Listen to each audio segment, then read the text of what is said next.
You're the love of my life. Good morning po. Good morning guys. My name is John Patrick G. Suarez at nandito ako ulit guys. Mayroon akong i-share na real life importante sa lahat ng mga tao dito sa mundo. Oo guys, tayong mga anak, hindi tayo perfecto. Tsaka may mga lapses din tayo sa buhay. Tsaka oo naman, tama naman lahat ng mga magulang. Yung mga sinabi nila na para din sa atin na hindi nila gusto na masaktan tayo, at saka nandiyan parati yung mga parents natin, mama at papa natin na nakagabay sa atin. At saka sa akin din guys, na-realize ko din tama yung sinabi ng magulang.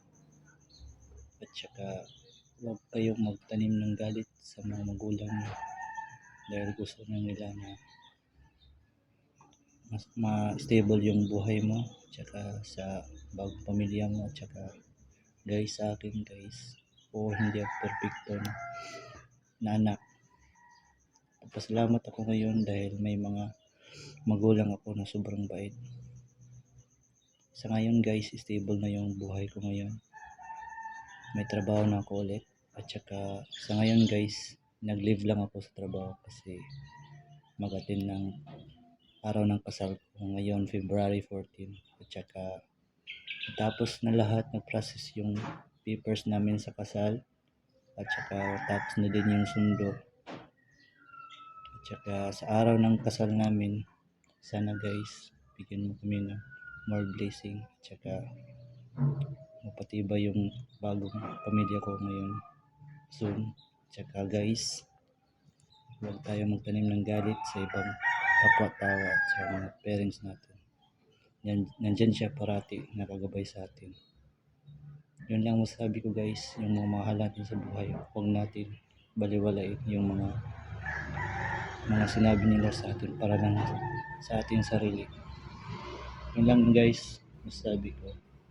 Mahal tayo ng magulang natin. Nandyan parati yung Panginoon. Kahit gaano tayo kasalanan, nandyan pa rin yung Panginoon na natin. Yung binigyan ako ng second life para magbago at i-share din sa inyo yung nanarasan ko ngayon. Sa ngayon guys, gusto ko talaga magbago. At saka ma-share ko yung mga naranasan ko. At saka ma-relasyon din katulad ko na nandyan parati yung magulang nagagabay sa atin. Amen. Please support my YouTube channel, Suarez Mix Vlog.